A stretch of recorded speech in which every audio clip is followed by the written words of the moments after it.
Amigos, ¿cómo están? Bienvenidos a Radio Uruguay, bienvenidos a La Máquina de Pensar. ¿Cómo andan? Espero que anden bien, espero que estén ahí. Digo, realmente aflojó el frío, así que no nos vamos a quejar más del frío aquí en La Máquina de Pensar.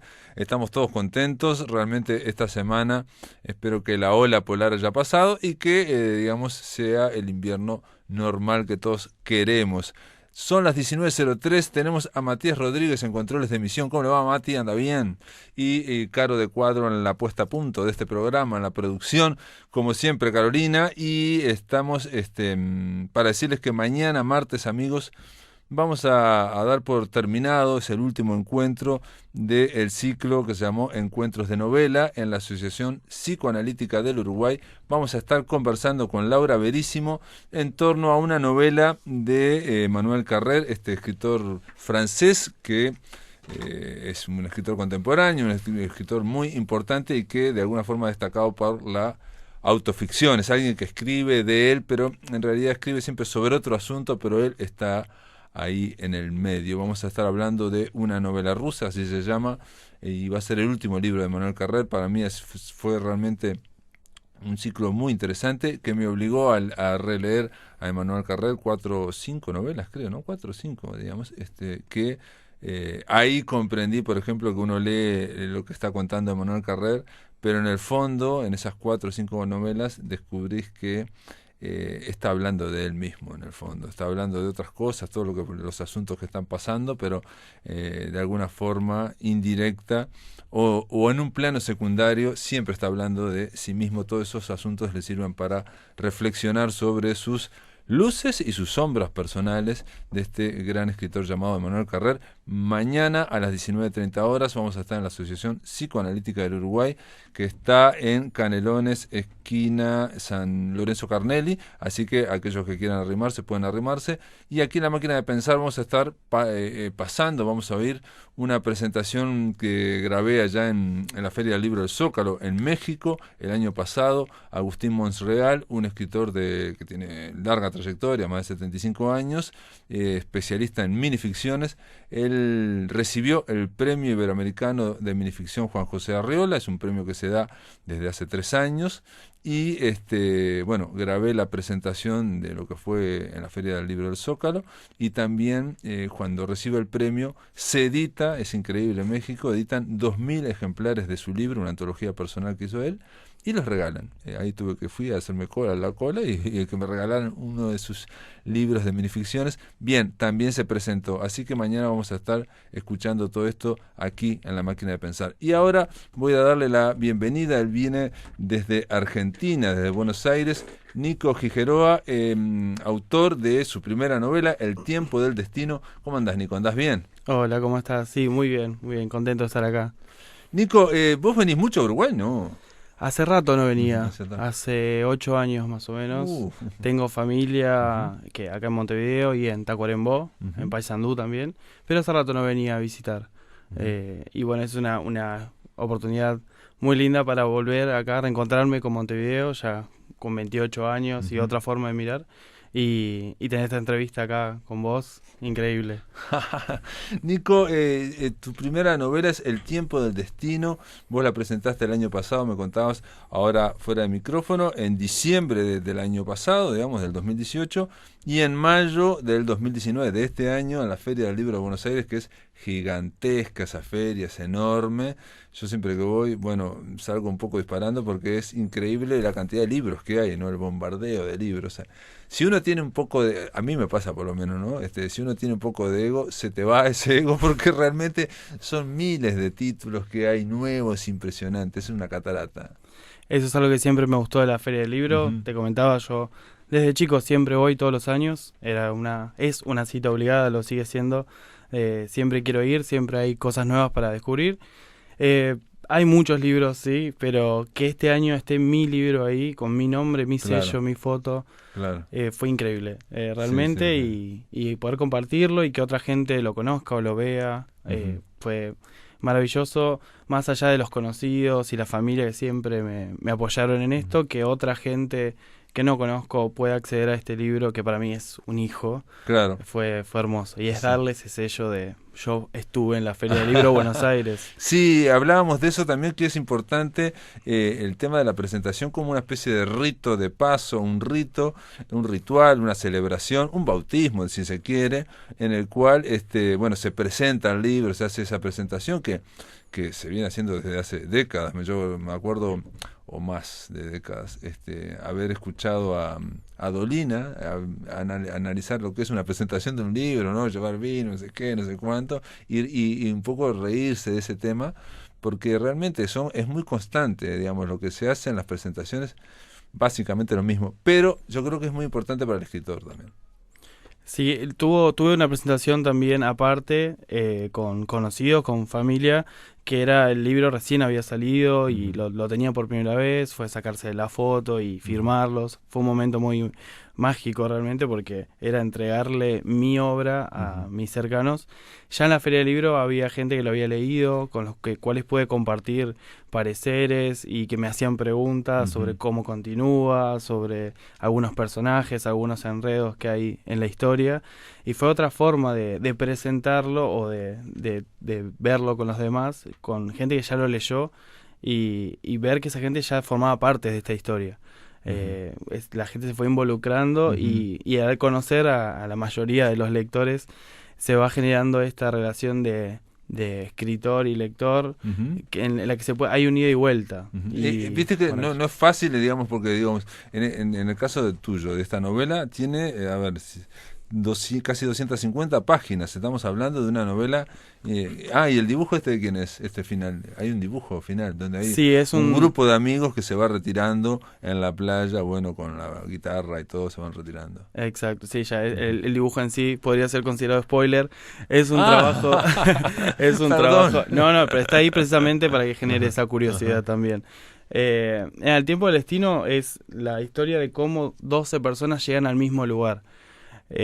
Como 12 personas con diferentes historias, con diferentes visiones y clases sociales, con diferentes problemáticas, terminan todos en un mismo lugar con un propósito, con un objetivo, con un porqué, y cómo el destino o el día a día va cruzándote con gente en diferentes ámbitos, en diferentes lugares, música, libros. Se instala esto de si todo pasa por una casualidad, porque podría haber sido así de cualquier otra manera, o tenía que ser así, tal cual. El dibujo, o la imagen está trabajada por Agustina Pesano, que es mi cuñada, que es diseñadora gráfica, o está por recibirse, y la tapa también tiene mucho de su opinión y su trabajo, con esas manchas, con esos monumentos de Buenos Aires. Sí, son monumentos de Buenos Aires, pero que se están reflejando en el agua, y bueno, el reflejo en el agua no es exactamente igual, digamos, hay unas manchas, o sea, como que en la superficie está todo más claro y en el agua hay otro tipo de manchas, ¿no? O sea, lo que pasa abajo y lo que pasa arriba, ¿no? Exacto, lo que se muestra y lo que pasa debajo o por dentro, sí. Empezó... Lo que planteas al principio, perdón, es la pregunta que se ha hecho toda la humanidad de siempre, ¿no? O sea, si las cosas pasan por algo o pasan porque sí, digamos, sobre todo a partir de los últimos 300 años por lo menos, que un proceso sobre todo en Occidente, digamos, de separación de la religión y de la modernidad. Entonces, la idea de que las cosas pasen por azar se impuso mucho más que la otra, ¿no? Pero son básicamente la idea de si las cosas, si la vida tiene un sentido o no. O no. El sentido que uno busca darle quizás a lo que va sucediendo. Dentro del libro se presentan precisamente esas dos formas de verlo. Hay uno de los personajes principales, Verónica, que es creyente del destino y que todo pasa por algo, que no hay casualidades sino causalidades, ese juego de palabras. Y hay otros que son más incrédulos y que dicen es todo casualidad, nada tiene que ver con nada, como no darle tanta importancia a esas coincidencias. De hecho, el señalador que está ahí, dice cuántas casualidades te atraviesan. Uno lo puede tomar para el lado de que es todo casualidad o que pasa por algo. Es como el sentido de la vida que buscamos darle a las cosas también. Y bueno, digo, obviamente hay que leer la novela para saber si eso le da la razón o no le da, los hechos le dan la razón a uno o le dan la razón a otros. En la contratapa dice: a quienes dicen que todo pasa por algo, aseguran que las casualidades no existen, sino que no son más que causalidades.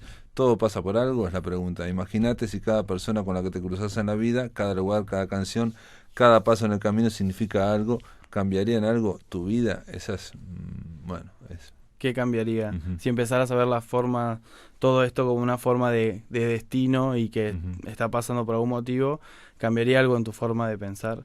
Y es lo que pasa por ahí con algunos de los personajes que empiezan como a prestarle más atención, que es un poco por ahí lo que yo busqué generar en el lector, que era una pregunta que se me presentaba mucho a mí, como esto está pasando porque tiene que pasar o es casualidad.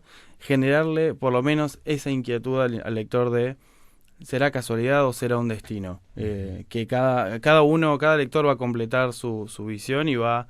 este libro no está intentando imponer ninguna idea, ¿no? Pero te deja pensando un poquito. Esa es la segunda pregunta que te iba a hacer. Si ¿por qué escribiste el libro? Si es por una necesidad expresiva o por una historia que va desarrollándose, o la otra es, atención, ocurre, ¿no? Porque querías dar un mensaje. A mí siempre me gustó escribir, siempre tengo muchos escritos que me gustaría que en algún momento pueda ir publicándolos. Este fue un impulso literario, un impulso creativo de ponerme a escribir historias sueltas, de diferentes realidades. Y después las silvané y las fuiste uniendo. Y una vez que los tuve dije, bueno, ¿cómo puedo trabajar esto? Y empecé a jugar, a hacer un poco el destino de empezar a cruzarlos. Claro. Como una especie de collage. Y empezar a entrelazarlos hasta hacerlos llegar a todos al mismo lugar en un evento específico del libro, en la que se cruzan esos 12 caminos. No precisamente van a estar juntos para siempre, pero cuando, por ejemplo, nosotros dos coincidimos hoy acá y hay toda una historia detrás de cada uno que nos trae hasta acá. Y también, bajo esa idea, también digo, hay otra que es la de qué pasa si no te conoces, o qué pasa si en vez de decir sí decís no, digamos, los mundos paralelos y alternativos que se van generando, las historias, ¿no? Digamos, porque eso también ocurre. No somos conscientes, pero constantemente, y bueno, y se ha hecho mucha ficción en torno a eso, ¿no? Se ha escrito y se ha hecho muchas series, películas donde vos decís sí o decís no y se genera otra historia. Sí, ahora salió hace poco, en literatura ya se hizo esto de ir tomando decisiones e ir cambiando la historia. Hasta hace poco se hizo en Black Mirror una película interactiva muy interesante. Sí, estaba bien, el recurso está bien, lo vi en Black Mirror. Y bueno, y él juega con un poco con esto de tomar una decisión, ir para un lado y para el otro, si vas a terminar en el mismo lugar, con el mismo desenlace o no. Y bueno, y también habla un poco de hacerse cargo de las decisiones que uno va tomando, no simplemente dejarlo al destino. El libro lo que yo busqué es que te haga pensar, dudar un ratito, por lo menos que lo pienses un rato ya genera algo. Y cada lector que me fue comentando fue poniéndole su parte y se van armando diferentes versiones del mismo libro con cada lectura que van haciendo, que me sorprenden, incluso me sorprenden a mí con cosas como, mira, yo no lo había pensado así, pero qué interesante verlo de esa manera, con actitudes, con frases puntuales que van diciendo algunos personajes, y por ejemplo Verónica, que es la que más está metida en el tema del karma, del destino, de que todo vuelve en esta vida o en otra. Hay personajes que están como muy metidos en eso y otros que te dicen, no, salí acá con esto. Y para hacerlo, digamos, tuviste que estudiar o no, digamos, al escribir vos incluís información que sacás de otras partes o te dejás, digamos, guiar por la imaginación. Tuve que leer también por curiosidad propia, obviamente, sobre estas teorías de la casualidad, de la teoría del encuentro, de la acción y reacción, que eso ya es física, el karma, el karma como energía, de que todo vuelve de diferentes maneras, tanto sea buena o mala energía o de buena o mala manera. Pero también me solté un poco a la imaginación de meterme en la cabeza de alguien que cree muchísimo en esto como parte de su vida, y también ponerme en el lugar de otro que no quiere saber nada, que no quiere perder tiempo quizás con estas cosas y que no le da... Yo particularmente, a partir de escribir este libro, empecé como empecé a darle un poquito más de importancia, a prestarle atención a ciertas casualidades que me fueron pasando y que me gusta verlas como algo lindo y como reconocerlas, que una casualidad, que cuando a veces tantas cosas coinciden, no sé cuántas casualidades me pueden llegar a pasar juntas. Y bueno. Claro, también está la idea, pues digo, en general, yo lo que veo o lo que aprecio también es que las ideas de cada uno de estos personajes, por ejemplo, y de la gente, cuando habla con la gente, es que en general las ideas que ellos tienen, ¿no? Las ven reflejadas en lo que les pasa, ¿me explico? O sea, como que la realidad les da la razón a todos, a cada uno, ¿me explico? ¿No? Lo que le va pasando, ¿no? Sí. Si es por esto, si es por... Pero también está la idea, digamos, de que somos una idea como muy racional, de que somos como unidades separadas, aisladas, ¿no? Que no estamos... que no hay influjos o no hay conexiones o no hay, digamos, y en realidad yo creo que estamos mucho más, somos más porosos de lo que pensamos, ¿no? O sea, ¿no? Digamos, no somos tan cápsulas todos, ¿no? Para mí estamos muy conectados. Claro, sí, de alguna forma sí, ¿no? De alguna forma sí. Vamos a hacer una pausa, amigos. Estamos conversando con el escritor argentino Nico Gigeroa, que es el autor de El tiempo del destino, una novela coral, podría decirse, ¿no? Con muchos personajes, como un coro, ¿no? Un coro de personajes, me gustó.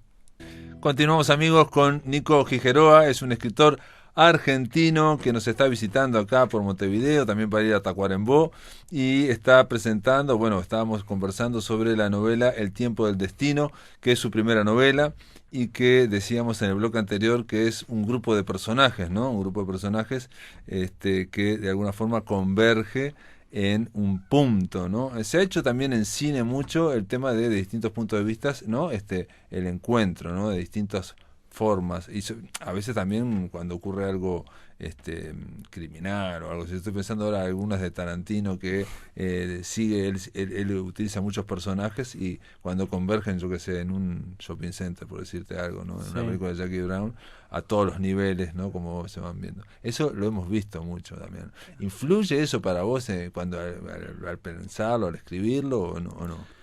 Sí, al ser 12 personajes fui metiéndome con cada uno. Al principio las historias son por separado y después empiezan a cruzarse, a entrelazarse. Ahí llevó un poquito más de trabajo porque obviamente tenía que tener todo anotado a mano, los detalles. Sí. Hasta que se cruzan los 12. Uh-huh. Y ahí realmente fue tener todo muy en claro dónde está parado cada uno, qué dice, qué historia y qué cruce tiene cada uno previo en el libro. Y sí, en una parte empieza a narrarse desde diferentes puntos de vista una misma escena que te da diferentes visiones de la misma del mismo lugar, del mismo acontecimiento.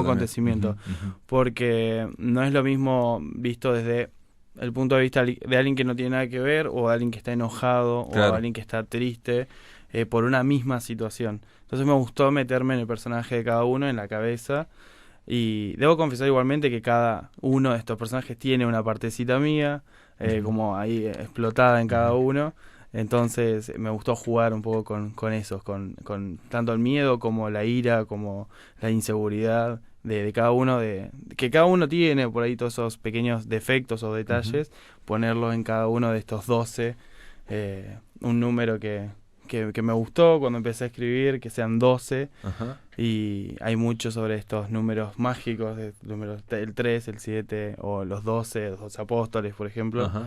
Que se juega por ahí mucho con ese número 12 en el libro. Y me preguntan mucho si voy a seguir manteniendo, me preguntan si lo voy a seguir, si voy a seguir. ¿Vas a seguir? 12. ¿Pensás seguir la historia? O sea, ¿la historia da para seguirla? La historia da para seguirla. La historia te narra un año en la vida de estas 12 personas hasta que se encuentran. La historia es una historia que podría ser real, que podría acontecer con cualquier persona. No pero solo son todos, Aires, digamos, ¿no? Son todos jóvenes, por ejemplo. Son todos entre 20 y 30 años, sí. Y la historia daba para continuarla. Muchos me pidieron por favor que continúe. Mucha gente me tira ideas y es como, bueno, es raro porque el primero lo hice yo solito y ahora el segundo es con la opinión de mucha gente. eso también me condiciona y me impulsa muchísimo. Bueno, por eso viste que a veces en las redes se da eso, ¿no? Hay algunos escritores, en general no conozco muchos, pero sé que hay, digamos, en otros países que reciben también, ¿no? Comentarios de las redes y bueno, a veces los toman o no. En tu caso, ¿hubo alguno de estos 12 personajes que hiciera algo que vos no esperabas?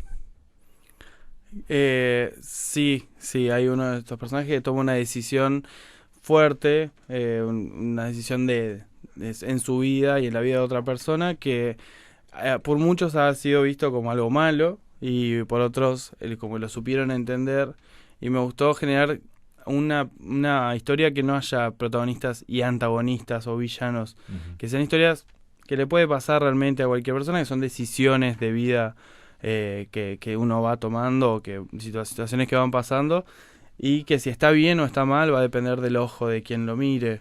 Decisiones de, no sé, tanto sea infidelidad o no sé, tener un hijo, mentirle a una madre, esas cuestiones que por ahí para alguno está justificado, para otros es algo que está mal de lleno. Sí, pero aunque esté mal o esté bien, digamos, son luces y sombras, ¿no? Que los personajes, si son humanos, tienen que tener, digamos, ¿no? Claro. Tienen que tener complejidades que en general no todas nos gustan, obviamente.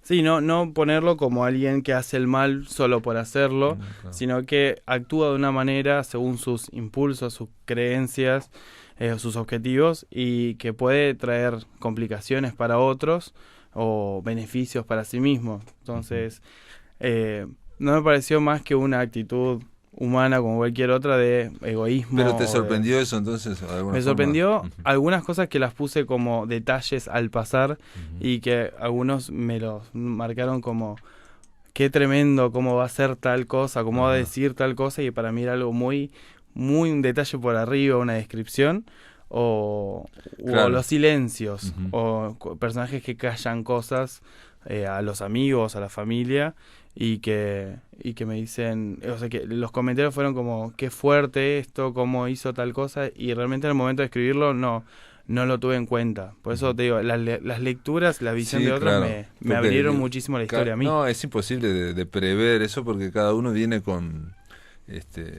primero viene con sus lecturas, y no hay dos personas en el mundo que hayan leído lo mismo. En el mismo orden, al mismo tiempo, digamos, es muy difícil. Sí. Y aunque lo hubiera, no han vivido lo mismo tampoco. Entonces, esos propios libros también. Entonces, como que la literatura se va alimentando de esas lecturas, ¿no? Que son todas como en abanico, digamos, ¿no? Como oasis de libros que convergen en cada uno. Entonces, cuando llega tu libro a cada uno, llega a un abanico distinto, ¿no? Entonces, claro, lo miran diferente y se producen esas lecturas, esas interpretaciones que llaman la atención, obviamente, y que son bárbaras, ¿no? Son lindísimas, ¿no? Es muy lindo. ¿no? Descubren cosas que ni siquiera yo me he dado cuenta, eso es genial. Me abre mucho más la visión de lo que se puede escribir y lo que se puede llegar a través de la escritura. No solamente una historia narrada, sino que el otro se empieza a sentir parte. Hay gente que me ha escrito llorando. Estoy hablando de gente conocida, ¿no? Sí, pero es tal cosa escribiste, es muy difícil me hizo acordar a tal momento. Claro, es muy difícil que ocurra esa retroalimentación, porque en general, si uno es pintor y hace una exposición, la gente va y vos le puedes ver la cara, digamos, en el momento que está viendo, y sabes que, bueno, te está mintiendo, no te está mintiendo, digamos, se emociona o no se emociona. Pero en general, como la lectura va a demorar 1 mes, 2 meses, 3 meses, y la persona en ese mes tuvo ese proceso, digamos, tiene que, ¿no? Tener mucha voluntad de contártelo, pero en general, la tienen y nadie lo cuenta, digamos, ¿no? Esa retroalimentación es muy difícil que se dé, digamos, ¿no? Sí, aprovechar este momento en que recién empiezo con este proyecto, tengo ideas y tengo ganas de seguir publicando y de seguir creciendo.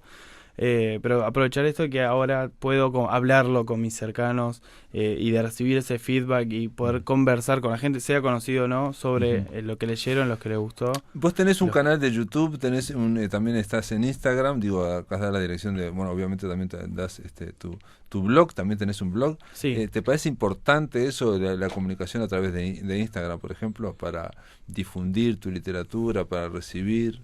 Sí, últimamente se agrandó mucho todo el uso de lo que se llaman los bookstagrammers o las cuentas de Instagram que no solo tienen frases, sino que hacen reseñas de libros o van comentando, se van colaborando entre escritores. También vas conociendo otras personas que escriben y que por ahí están en la misma situación que yo, que tiene una tirada baja de 300 ejemplares, que está empezando. Las redes, el blog es un medio de tener toda la información ahí, que es Blogspot, nicogigeroa.blogspot. Ahí están todos los datos, no solo del libro, sino de en general mi proceso como escritor o mi proyecto.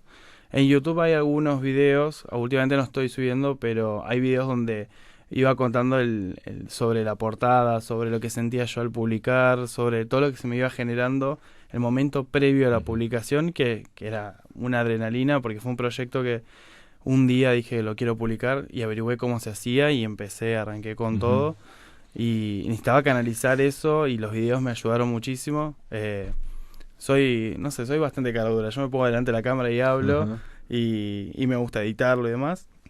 Y contar y poder motivar a quien tenga ganas de escribir. Me ha escrito gente conocida y no conocida que le gusta escribir, que me mandan cosas al mail y está bueno que otros se animen a soltarse un poquito a mostrar lo suyo. Y en tu caso, Nico, ¿has ido a talleres literarios? ¿Cómo fue que empezaste? ¿Cómo empezaste a escribir? ¿Qué te gusta leer también?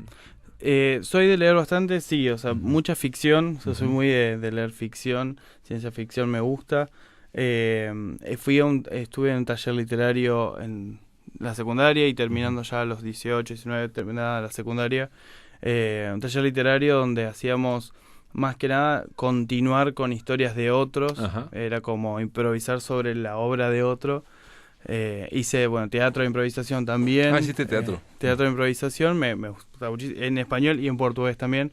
Yo estoy terminando la carrera de profesorado de portugués. Y eso te da también como, te abre un poco la imaginación a soltarte. Claro. Sí, el taller de escritura me sirvió muchísimo para corregir ciertos vicios de repetición, de buscar vocabulario y abrir, ¿viste? No quedarse solamente en lo primero que sale y abrir las ideas, a poder explayar. El profesorado también te da muchas materias de literatura y herramientas como para explayarte.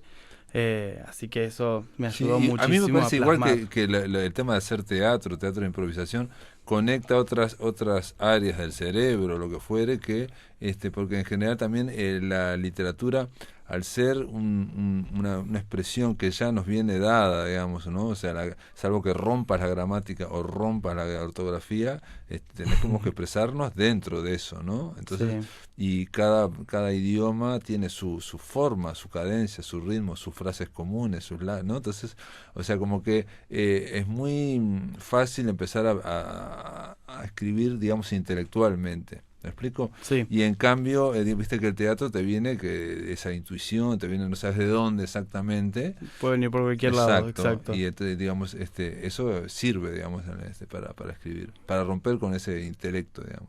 Sí, para romper con ciertos esquemas, la improvisación es fundamental para dejarse llevar y poder tomar rumbos que por ahí uno ni se imaginaba. Y que me pasó mucho con la escritura, de empezar a escribir con una idea y que se vayan abriendo nuevos caminos y nuevos posibles destinos, valga la redundancia, sí, el tiempo del destino. Pero hay que darse permiso también a uno mismo para permitirlo eso, ¿no? O sea, para seguir por caminos que no, en principio no estaban previstos, digamos, ¿no? Que aparecen ahí en ese momento. Muy bien, Nico Gigeroa, El tiempo del destino, esto está publicado. Esto igual no para aquellos que les interesen pueden ir a tu blog, ¿no? Que es en Blogspot, Nico Gigeroa, todas las 2 veces con G, o si no en Instagram es más fácil también, en Instagram estás como Nico Gigeroa igual. También. Nico Gigeroa directamente, en YouTube y en blog también. En mi nombre Nico Gigeroa. Y bueno, la idea es continuar con esto. Así que muchísimas Dale. gracias por la oportunidad. Gracias, Nico, por estar acá en La Máquina de Pensar, ¿eh? Muchas gracias, placer. Muy bien, amigos, esto quiere decir que estamos con la columna 1.000.000 de umbrales y que Ricardo Ruiz está del otro lado de la línea, ya en Mar del Plata. Ricardo, ¿cómo andás? ¿Andás bien? Bien, bien, Pablo, acá estamos. Todo bien, por suerte. ¿Todo bien? Bueno, ¿cuál va a ser el portal de noticias? ¿Se abre un portal de noticias del 1.000.000 de umbrales? No, lo hemos cerrado la semana pasada y Bien. vamos a abrir un portal en el tiempo, hasta el año 1863, donde nació un escritor galés que se llama Arthur Machen. Arthur Machen, lo conozco de nombre, pero no conozco nada más de Arthur Machen. De Arthur Machen, alguien dijo lo siguiente en su época, ¿no? El texto es el que te digo a continuación. Entre Sí. los creadores actuales del miedo cósmico que han alcanzado el más alto nivel artístico, son pocos los que pueden compararse con el polifacético Arthur Machen. ¿Sabés quién dijo esto? Sí. ¿Quién? No sé. Nada menos que H.P. Lovecraft. Ah, el amigo Nuestro Lovecraft. amigo, Sí, el amigo sí, Lovecraft. sí, Lovecraft.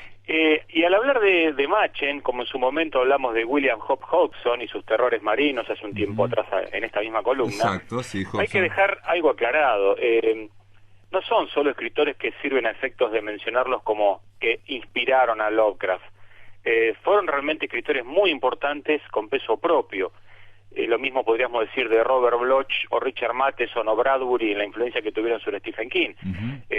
Obviamente que fueron influencia y uno por ahí los descubre a partir de ahí, pero Claro. tuvieron un peso propio muy importante y al igual que Hobson, lo de Machen es muy muy bueno y vamos a contar un poco su vida y conocer un poco su obra en la columna de esta semana. Sí, Arthur Machen, estoy leyendo acá, también influyó a Stephen King, entre otras cosas, y recuerdo, bueno, es una cosa que es un lugar común y hay que recordarlo, Borges fue uno de los que descubrió que en realidad cada escritor fabrica sus precursores, ¿no? Cada escritor, aparecía Kafka y bueno, y uno ahí a partir de ahí hilvanaba una serie de escritores como un collar, me explico, los que convergían en Kafka. En Stephen King se puede decir lo mismo, igual de cualquier otro escritor, y hace que queden como encadenados a veces, o digamos, combinados con influencias en el siglo XX. Este Arthur Machen nació en el 1863 y murió en 1947,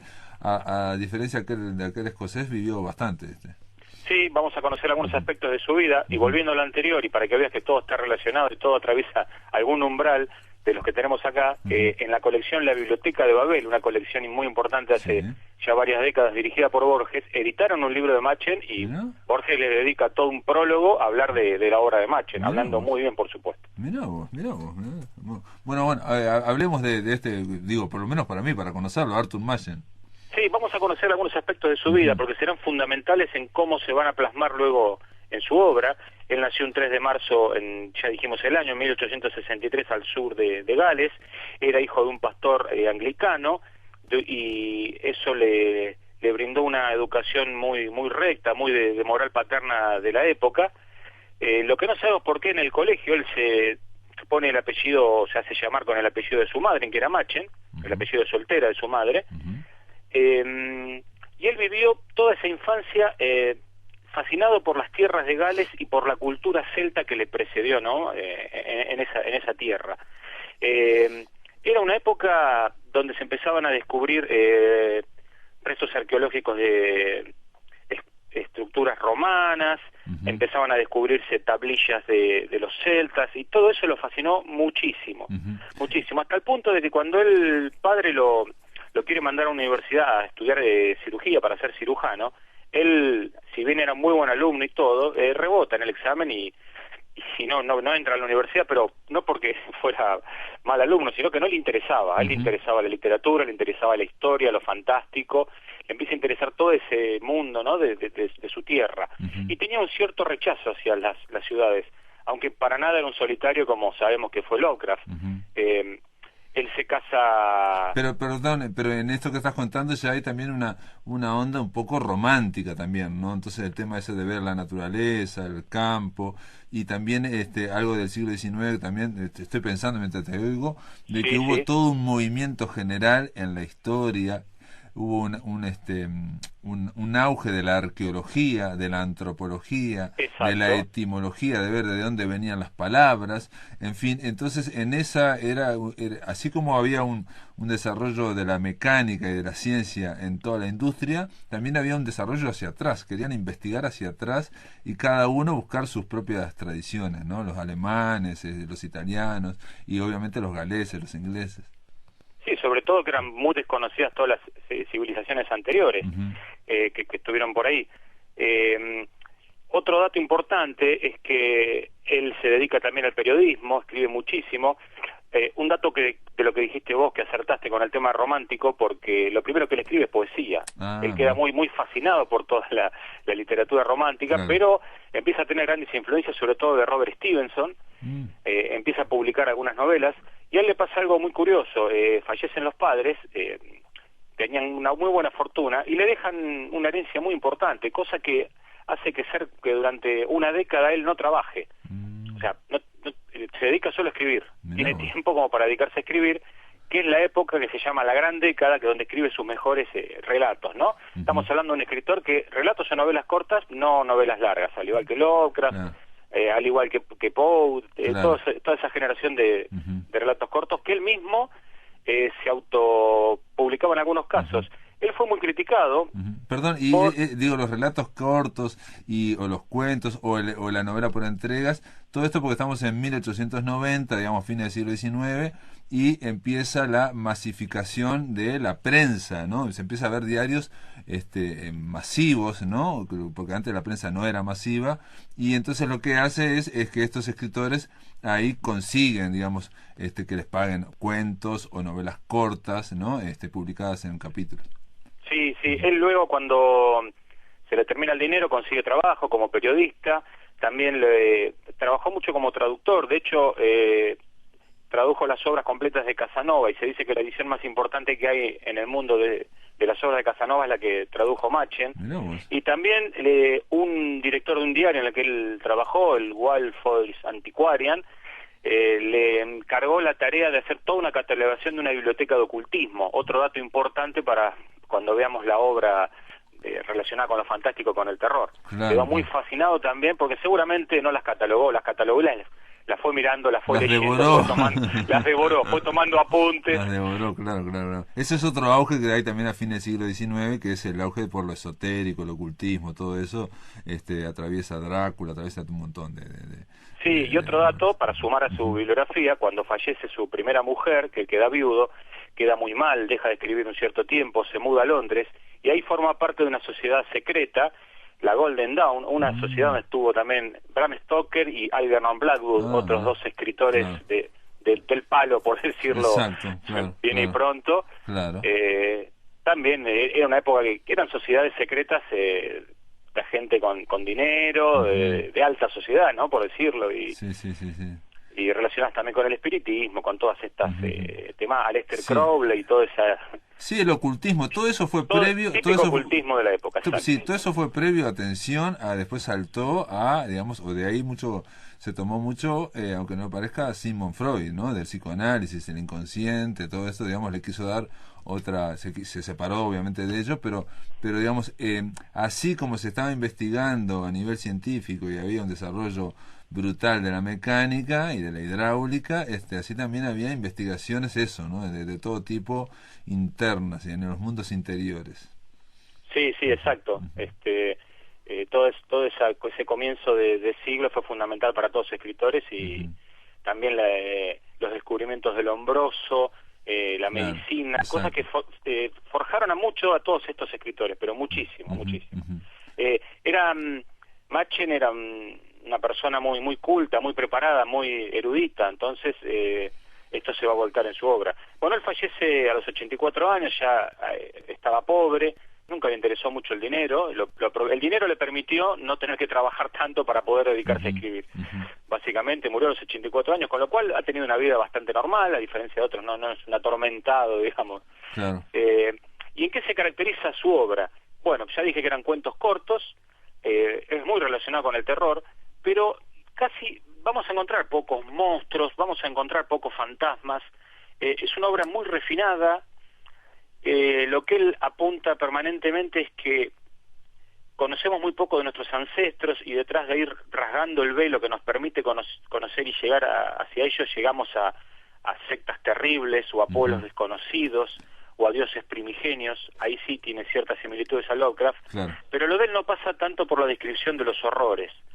Él plantea como al revés, como que la realidad y el materialismo es un velo que al ir corriéndolo, al ir eliminándolo, aparece el verdadero horror, que es generalmente el del ser humano. Claro. Él tenía muchos miedos a las ciudades, por eso sus relatos empiezan siempre en una campiña y cuando se llega a la ciudad, en la ciudad es donde está el problema. Tiene muchos relatos que tienen una estructura, como el caso de su relato más famoso, que es El Gran Dios Pan, y el que generalmente nuestros amigos que escuchan esta columna podrán ver en cualquier librería. El Gran Dios Pan es su relato más célebre, lo ha homenajeado Lovecraft, lo ha homenajeado Stephen King hace poco en una novela también. El relato cuenta la historia de un experimento, de una operación cerebral que realiza un médico a una paciente voluntaria para intentar llegar a través al Dios, llegando a través de modificar algo en el cerebro, ¿sí? O sea, no estamos hablando de ir a buscarlo a una montaña, a algún lugar perdido, sino en el interior. Esta operación sale mal, la chica modificar el cerebro para encontrar al dios Pan. Al dios Pan, es un dios primigenio que está relacionado con el paganismo, también hay una crítica ahí a la iglesia, un dios que viene de los ancestros. Esta operación esta operación va a salir mal, la chica va a quedar mal, pero el dios se va a reflejar, va a aparecer una especie de posesión. Luego este relato cuenta otras 7 historias que pareciera que no tienen nada que ver, y en el último relato, en el último capítulo de estas 7 relatos, engancha todo. Esto es algo que hace en varias historias en Machen, contar cosas que aparentemente estuvieran como descolgadas, y sin embargo en una relación a un personaje del cuento anterior o del otro, y al final lo termina dando forma. O sea, maneja mucho este suspenso, esta forma de contar. Yo por lo menos lo he leído en varios de sus relatos más largos. El horror del Gran Dios Pan también está muy relacionado con aspectos sexuales, con aspectos de la sociedad de esa época. Él fue muy criticado, como siempre todos estos escritores en vida era muy criticado y él seguía publicando. Y aparte reflejan en este terror, porque también el terror, por un lado, refleja, eso se ve también en Drácula, se ve en otros grandes escritores, que a través del terror reflejan cosas que estaban pasando a nivel social. O sea, Inglaterra en ese momento, a fines del siglo XIX, era un gran imperio, estaba un poco en declive, pero era un gran imperio colonialista y donde, esclavista, y donde, digamos, se extraía sangre de todo el planeta, ¿no? Entonces, bajo la capa, digamos, británica y de gran civilización había un gran baño de sangre, ¿no? Y un poco quieren reflejar eso, estos escritores. Sí, él en uno de sus relatos habla del descubrimiento de un pueblo de negros que son chiquitos, que viven bajo tierra, ¿no? También la opresión, y estos son los que se rebelan, estos representan el terror que se revela. Otra cosa que vemos también es nuevamente el médico que opera, ¿no? La ciencia como desencadenante del mal, o sea, el mensaje de no confiar plena o a ciegas en la ciencia es la que comienza el problema, ¿no? El tema de Frankenstein, el tema del reanimador de Lovecraft, todos lo han tenido esto. Sí, es la soberbia de la ciencia que en ese momento estaba en el auge, ¿no? El positivismo, y ellos están diciendo que mirá que hay otras cosas que no se pueden ver, ¿no? Exacto, sí. Las críticas que recibió, me faltaba contar una anécdota, fue hasta tal punto que él mismo editó un libro compilando todas las críticas negativas que le hicieron. Mirá vos.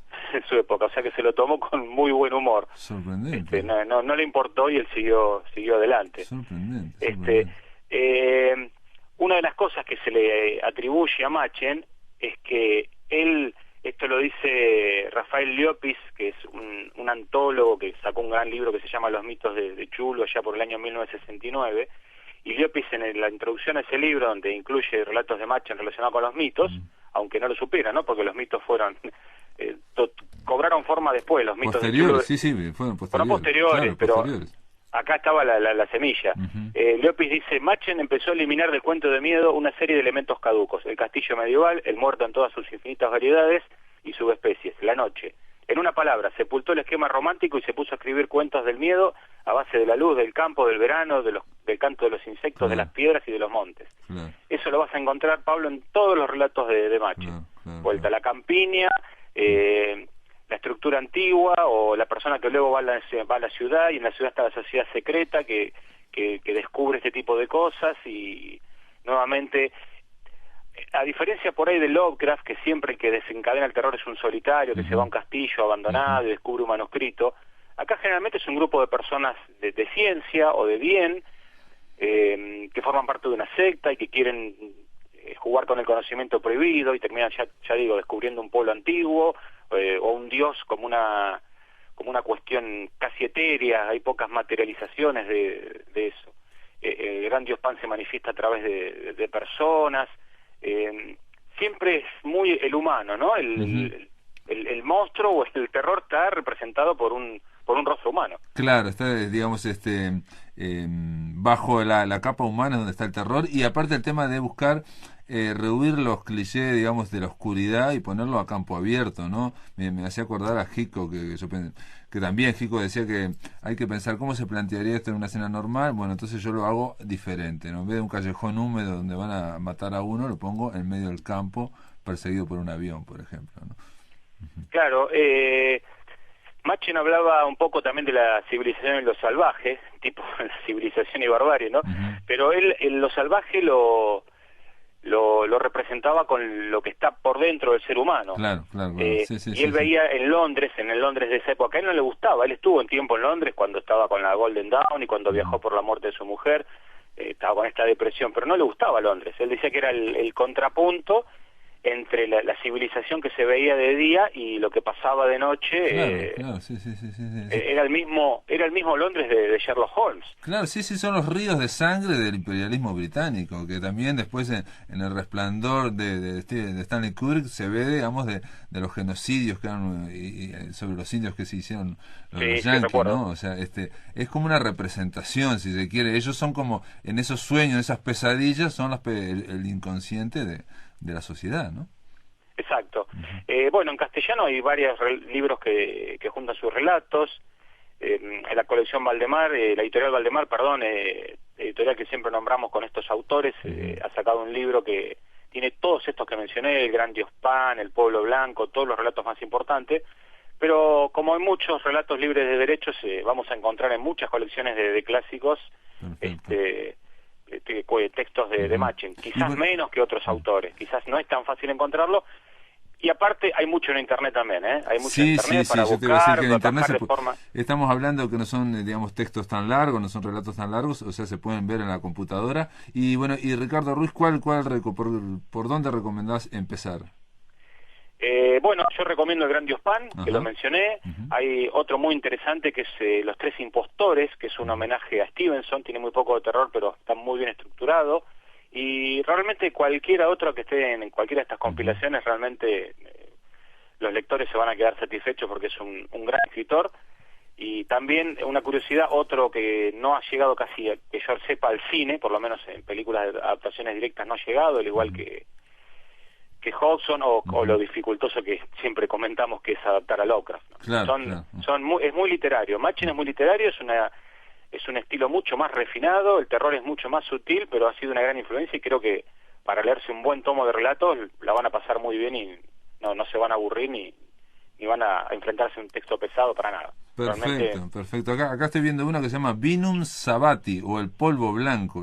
Polvo Blanco, es como una droga, también juega de vuelta con lo que, como que los médicos recetan algo que desconocen, ¿no? Y este polvo blanco genera también visiones y genera un mundo onírico en la persona que lo sufre. Perfecto. Sí, Machen de alguna forma también estaba, digamos, previendo todo este inconsciente que yo digo de los escritores, el desastre que se venía muy rápidamente de la Primera Guerra Mundial, por ejemplo, la gran carnicería. Siempre hay como el mensaje ese de que la ciencia, por más preparada que esté, no podía hacer frente a estos terrores arcanos o que no tenía los métodos adecuados para investigar las civilizaciones anteriores, y siempre se desata ahí un terror como como que falta algo en la ciencia actual para poder precisar eso y termina saliendo algo mal. Sí, un poco por distintos caminos, un pero poco, siempre claro, un poco la idea como de Einstein, que dice que dijo que había un gran desarrollo con el poder nuclear, ahora faltaba un desarrollo paralelo en la moral, ¿no?